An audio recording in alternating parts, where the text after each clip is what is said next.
Assalamualaikum warahmatullahi wabarakatuh. Al-Fatihah ta'ala. Sayyidina Muhammadin sallallahu alaihi wasallam wa ala alihi wa sahbihi wa muslimin wa ala alihi wa sahbihi wa sahabati wa tabi'in. Wal ulama al amilin wa muslimin al muhaddisin wa tabi'in malaikatul muqarrabin. Bismillah. Al-Fatihah kitab.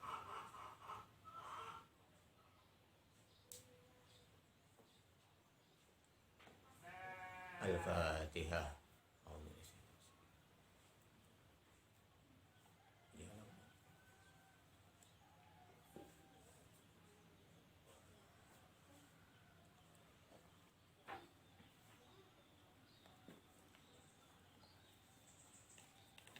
Alhamdulillah, pada kesempatan hari ini kita dapat melanjutkan bacaan kita menginjak hadis yang kelima dari kitab Arba'in Nawawi. Qala musanifu rahimahumullah wa nafa'ana bihi bi ulumihi bi dharaini amin.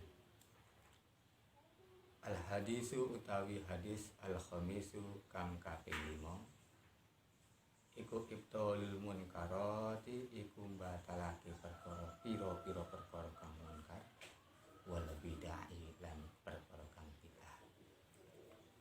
Hadis yang kelima ini akan menerangkan tentang membatalkan perkara-perkara yang munkar dan perkara yang bid'ah.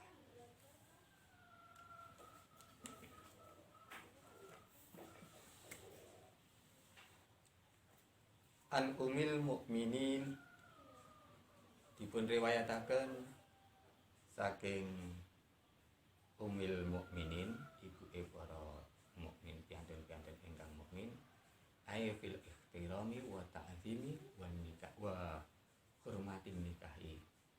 Artinya ibunya para mukmin di dalam bab mengagungkan, memuliakan dan juga keharuman menikah dengan beliau. Dunanahwi nazori wal khulwah, bukan pada kehalalan untuk melihat dan khulwah. Demikian juga untuk ummahatil mukminin yang lainnya. An umil mukminin Ummi Abdillah ini adalah nama kunyah dari Sayyidatina Aisyah radhiyallahu taala anha bi ibni ukhtiha Asma. Ini adalah nama kunyah dari Aisyah. Abdillah ini adalah anak dari saudara perempuannya Aisyah, yaitu Asma, Sayyidatina Asma. Abdillah ini adalah Abdillah bin Zubair radhiyallahu taala anhu. Aisyah ta rupane Sayyidatina Aisyah radhiyallahu mugi ngridoni sinten Allah anha saking Aisyah. Wala dawuh sinten umil mukminin, wala dawuh sinten Rasulullah sallallahu alaihi wasallam, sapa Rasulullah sallallahu alaihi wasallam, pangandikanipun Rasulullah sallallahu alaihi wasallam, man utawi sapane man ahdasa iku nganyar-nganyari sapa man fi amrina ing dalem perkara ingsun, fi amrina ing dalem perkara ingsun, fi amrina ing dalem perkara ingsun, ai fi dinina wa syar'ina alladzi irtadahullahu ta'ala lana. Artinya di dalam agama saya dan syariat-syariat saya. Barang siapa memperbarui di dalam urusan agama saya dan syariat saya, malaisa minhu fahuwa raddun. Hadza kang iki malaisa kang ora ono rupane perkara, laisa kang ora ono ma minhu saking amrina bahwa mongko utawi ma ahdasa rodun iku den tolak. Rawahu al-Bukhari, rawahu ngriwayataken ing hadis sapa al-Bukhari Imam Bukhari wa Muslim lan Muslim. Wa fi riwayatin lan ing dalam riwayat kang weneh li muslimin kedua Imam Muslim. Kalau di dalam kitab Sahih Muslim dikatakan begini, man amila amalan laisa alaihi amruna fahuwa raddun. Man utawi sapane wong iku amila iku ngamal sapa man amalan kelawan amal laisa kang ora ono apa amal alaihi ing atase ya man amila amalan man utawi sapane wong amila iku nglakoni amalan kelawan amal laisa kang ora ono alaihi ing atase amalan apa amruna apa perkara ingsun utawi agama ingsun bahwa mongko utawi man amila iku rodun iku den tolak. Barang siapa melakukan amal yang tidak ada di dalam perkara saya, agama saya, maka amal tersebut ditolak. Malaisa minhu artinya mimma yunafihi wa yuqadi wa yunaqiduhu wala yashidu lahu syai'un min qawaidihi wa adalatihi al-hamah. Yang dikendaki dengan malaisa minhu artinya yaitu tidak ada yang menafikan.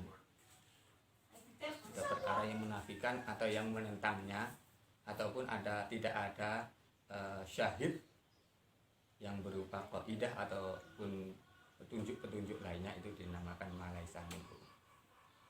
Jadi kalau ada syahidnya, ada qaidah-qaidahnya yang sesuai dengan amal tersebut, maka amal tersebut tidak dikatakan bid'ah. Al-hadisu rawahu al-Bukhari, hadis ini diriwayatkan oleh Imam Bukhari fi bab suluh, di dalam bab suluh. Bab idza saluhu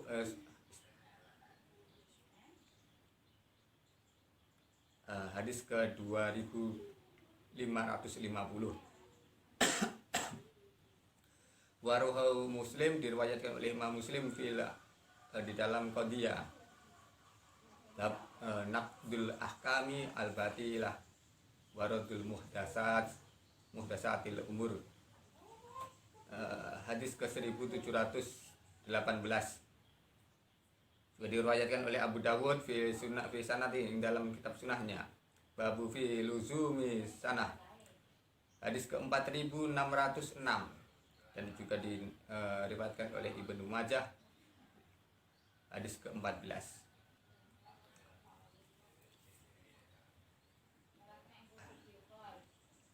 Dari hadis ini kita dapat mengambil pelajaran. Hadis ini, hadal hadis aslu alimun min usulil Islam. Hadis ini adalah hadis yang dasar, sebagai dasar yang agung di dalam dasar-dasar Islam. Kama anal hadis innamal a'malu binniyat, seperti hanya hadis innamal a'malu binniyat. Innamal a'malu binniyat ini adalah menjadi mizan, menjadi ukuran di dalam amal, di dalam batinnya. Wa kullu amalin la yuraddu bihi wajhillahi ta'ala falaysa li amali amilihi fihi sawabun. Dan setiap orang yang beramal yang tidak menghendaki wajahnya Allah, tidak menghendaki karena Allah Ta'ala, maka amalnya itu tidak mempunyai pahala. Wakadzalik, demikian juga hadis Nabi sallallahu alaihi wasallam yang ini, hada mizanu lil a'mal fi dhahirihi. Hadis ini menunjukkan sebagai ukuran di dohirnya amal. Setiap amal yang tidak sesuai dengan amrillah, tidak sesuai dengan perkaranya Allah dan utusannya, bahwa mardudun, maka amal tersebut ditolak. Fakuluman ahdasa fidin malam yu'dzin bihillahu wa rasuluhu falaisa minad dini fi syai'. Dan barang siapa membuat perkara yang baru di dalam urusan agamanya Allah dan utusannya, maka tidak ada sesuatu baginya. Imam Nawawi mengatakan begini, hadal hadis yang bagi hifduhu wa ishaduhu fi ibtalil munkarat. Imam Nawawi berkata, sebaiknya disarankan untuk menghafalkan hadis ini dan memperlihatkan hadis ini di dalam membatalkan perkara-perkara yang mungkar. Dan qala Ibnu Hajar al-Haytami mengatakan huwa qaidun min qawaidil Islam. Hadis ini menjadi salah satu kaidah dari kaidah Islam, dan banyak sekali manfaatnya dari hadis ini.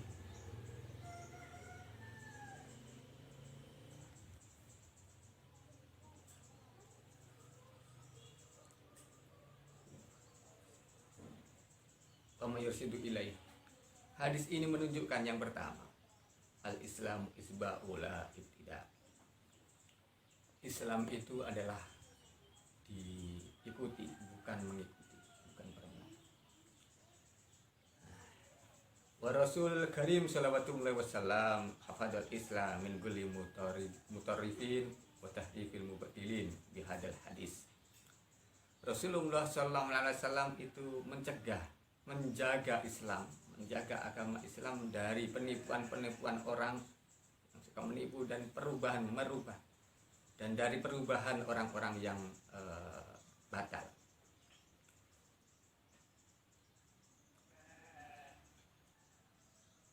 Dan ini hadis ini bersandarkan pada ayat-ayat yang banyak dari Al-Qur'anul Karim, seperti firman-Nya Allah, "Qul in kuntum tuhibbunallaha fattabi'uni yuhibbukumullah." Katakanlah jika kamu sekalian itu mencintai Allah, maka fattabi'uni, maka ikutlah aku, maka Allah akan mencintai kalian semua. Surat Al-Imran ayat 31. Juga di dalam ayat yang lain dikatakan wa anna hada sirati mustaqima fattabi'uhu wa la tattabi'us subula fatafarraqu bikum an sabilihi. Ayat Al-An'am ayat 153. Jalan ini adalah jalan yang lurus, maka ikutilah, dan janganlah kamu mengikuti beberapa jalan, maka kamu akan terpecah belah dari jalan yang benar. Rawahu Muslim. Dan Imam Muslim di dalam kitab Sahihnya mengatakan begini, anna Rasulullah SAW yaqulu fi khutbatihi, bahwa Rasulullah SAW itu bersabda di dalam khutbahnya, khairul hadis kitabullah, sebaik-baiknya hadis itu adalah kitabullah. Wa khairu huda Muhammadin sallallahu alaihi wasallam, sebaik-baiknya petunjuk adalah petunjuk Muhammad sallallahu alaihi wasallam. Wasarul umur muhdasatuha, dan seburuk-buruknya perkara yaitu perkara yang baru. Wa kullu muhdasatin, dan setiap perkara yang baru itu bid'atun, itu bid'ah. Wa kullu bid'atin, dan setiap yang bid'ah itu dolalatun, itu sesat. Rawahu al-Baihaqi. Dan ditambah ada sebagian redaksi yang mengatakan wa kullu dolalatin finnar, dan setiap perkara yang sesat itu finnar, itu di dalam neraka. Kita pahami Islam itu diikuti, bukan Islam itu mengikuti.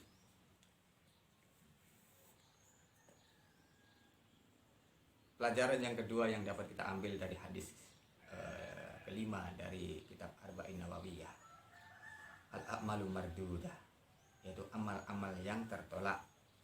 Hadis ini jelas nas, yang sharih, yang jelas di dalam menolak setiap perkara, setiap amal yang dilakukan yang tidak sesuai dengan syarat dan tidak sesuai dengan apa yang telah ditunjukkan oleh hukum-hukum syariat dan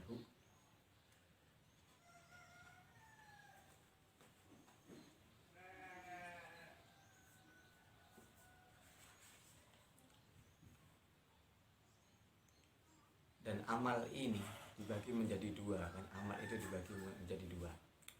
Urusan agama itu dibeda, semua urusan itu diatur oleh agama. Makanya di dalam urusan itu ada dua, ibadat dan muamalat. Nanti ada yang berurusan ibadat, nah juga ada berurusan muamalat. Kalau yang di dalam bab ibadah, fama kana minha kharijan min hukmillahi wa rasuli bil kulliyah wa mardudun ala sahibi wa dakilun tahta qauli sallallahu alaihi wasallam.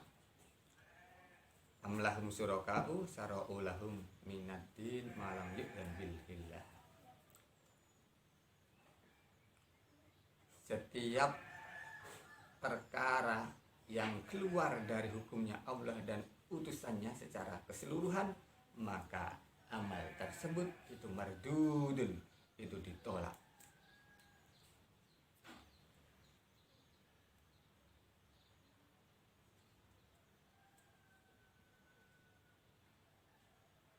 seperti diceritakan bahwa orang-orang kufar dahulu itu menyembah pada berhala, mengatakan bahwa itu adalah cara mereka mendekatkan diri kepada Allah. Wa makana sholatuhum indal baiti illa muka'an wa tasbih.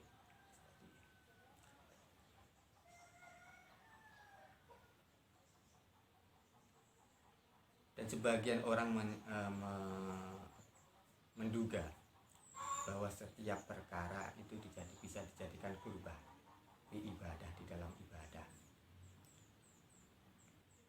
Seperti hanya ada seorang dahulu diceritakan, ada seorang laki-laki yang bernazar pada zamannya Rasulullah. Itu ada seorang laki-laki bernazar berdiri ayakuma fi samsi, berdiri di panasan matahari, tidak akan duduk dan tidak akan berteduh dan akan berpuasa.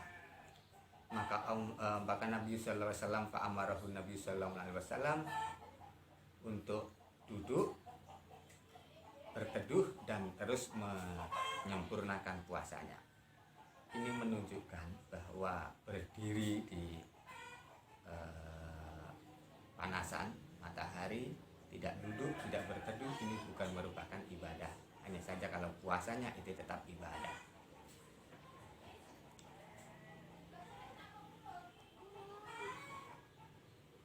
Wa amal muamalat, adapun bid'ah di dalam urusan amalat seperti hanya muamalah dengan akad-akad yang fasih, akad-akad yang rusak, tidak sesuai dengan syariat atau tuntunan agama. Pelajaran yang ketiga yang dapat kita ambil dari hadis kelima dari kitab Arba'in Nawawi, al-a'malu maqbulah, amal yang diterima. Amal yang diterima yaitu bahuna a'malu wa umur muhadasan. Bukan hanya sekarang kalau kita lihat sekarang banyak sekali yaitu perkara-perkara yang baru. Hanya saja perkara-perkara yang baru itu tidak semuanya itu ditolak, tetapi semua ada yang diterima. Wala yang tidak ditolak yaitu la yunafi ahkamus syariah, yaitu amal-amal yang tidak dinafikan oleh hukum-hukum syariat. Bahkan ditemukan hadis-hadis ataupun petunjuk-petunjuk atau dalil-dalil syariat ataupun kaidah-kaidah dari hukum atau kaidah-kaidah agama yang menunjukkan atas pelaksanaan ibadah tersebut atau amal tersebut. Maka yang seperti ini tidaklah ditolak. Bahkan mengatakan bahwa ini adalah makbulah wa mahmudah. Yang seperti ini adalah amal yang makbulah, yang diterima dan mahmudah dan dipuji. Kalau kita beri contohnya adalah kita membangun madrasah. Kita membangun madrasah ini kalau kita lihat zamannya Rasulullah kan tidak ada madrasah, tidak ada bangunan gedung madrasah, yang hanya adalah teras dari Masjid Nabawi. Jadikan tempat untuk belajar para sahabat. Tapi kita membangun madrasah, gedung madrasah yang megah. Ini kan juga perkara yang baru. Ini dibilang bid'ah, tetapi adalah bid'ah yang hasanah, yang insya Allah makbulah. Yakinlah bahwa ini adalah makbulah. Contoh lagi kita membangun apalagi masjid yang megah-megah dengan arsitektur yang begitu indah. Hanya Rasulullah kan tidak. Ini katakan bid'ah juga bid'ah. Dan juga yang contoh bid'ah yang mahmudah yaitu pengumpulan Al-Quran dalam satu kitab di masanya Abu Bakar As-Siddiq radhiyallahu ta'ala anhu. Zamannya Rasulullah sallallahu alaihi wasallam, Al-Quran itu kan dihafalkan dan ditulis ada di batu ataupun di kulit ataupun di pohon-pohon, kulit pohon. Maka pada zamannya Khalifah Abu Bakar As-Siddiq, mushaf Al-Quran itu dikumpulkan dalam satu mushaf. Ini juga dikatakan bid'ah. Quran yang wujud sekarang ini juga mushafnya itu adalah bid'ah.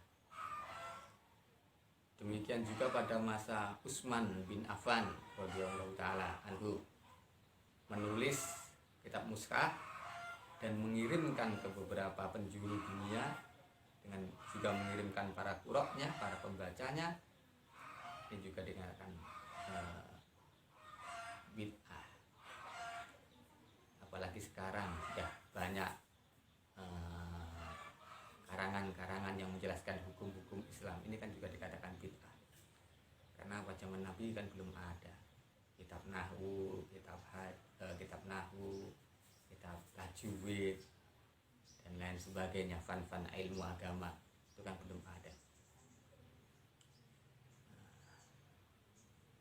Pelajaran yang keempat yang dapat kita ambil dari hadis tersebut adalah, jadi dari ini keterangan ini dapat kita pahami bid'ah itu ada dua, yaitu bid'ah madmumah dan bid'ah mahmudah.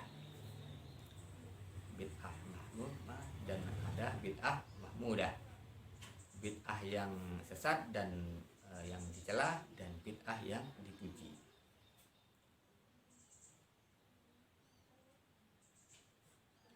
Ada kalanya amal yang bid'ah itu mukhallif li syar'illah, mukhallif, tidak sesuai atau menyimpang terhadap syariat Allah, ya inilah yang dinamakan dengan bid'ah sayyi'ah wa dolalah, dan bid'ah yang sayyi'ah dan dolalah.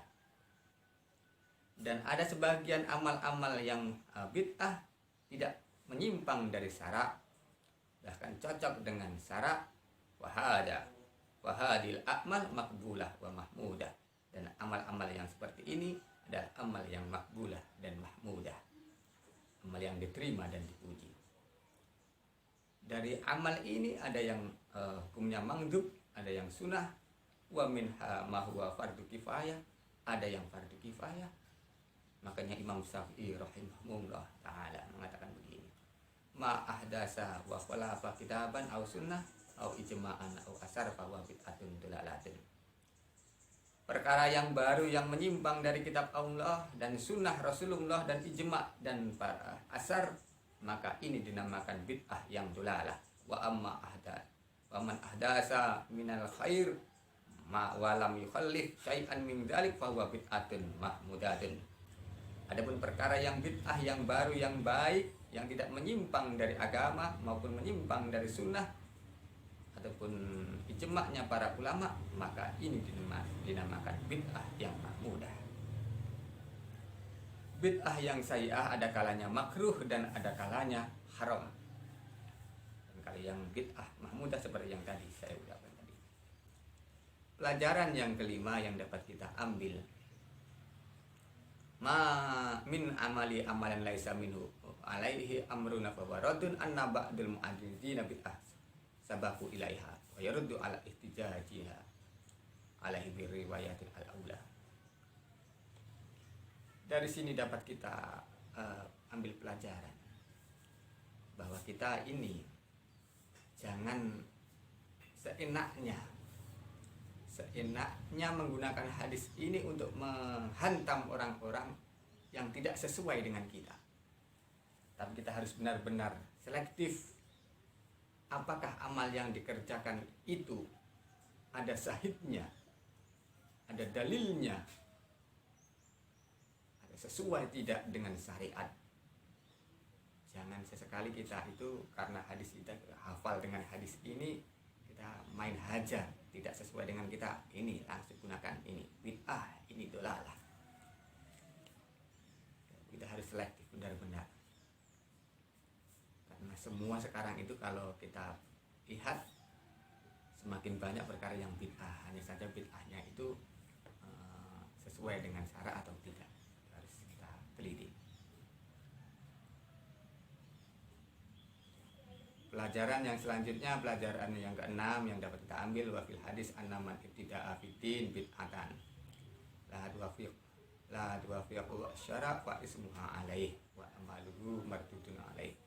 Dan barang siapa membuat perkara yang baru di dalam urusan agama yang tidak sesuai dengan syarak, maka dosanya bagi dia dan amalnya itu adalah mardudun, itu amalnya ditolak. Wa annahu yastahaqqu al-wa'id, dan inilah yang diancam oleh Allah dan Rasulnya.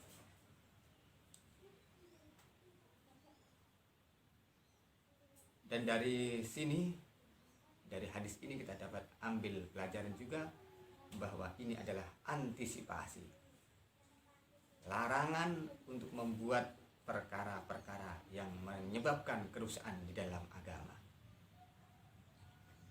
Dan dari ini juga kita dapat ambil pelajaran yang ke-8, ad-dinu al-islami kamilun la naqsa fihi. Sungguhnya agama Islam itu adalah agama yang sempurna, yang tidak ada kekurangan di dalamnya.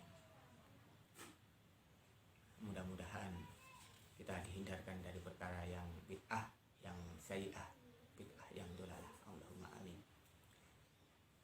Inilah yang dapat saya sampaikan pada kesempatan hari ini. Apabila ada kesalahan, kami mohon maaf yang sebesar-besarnya. Wallahu a'lam bishawab. Assalamualaikum warahmatullahi wabarakatuh.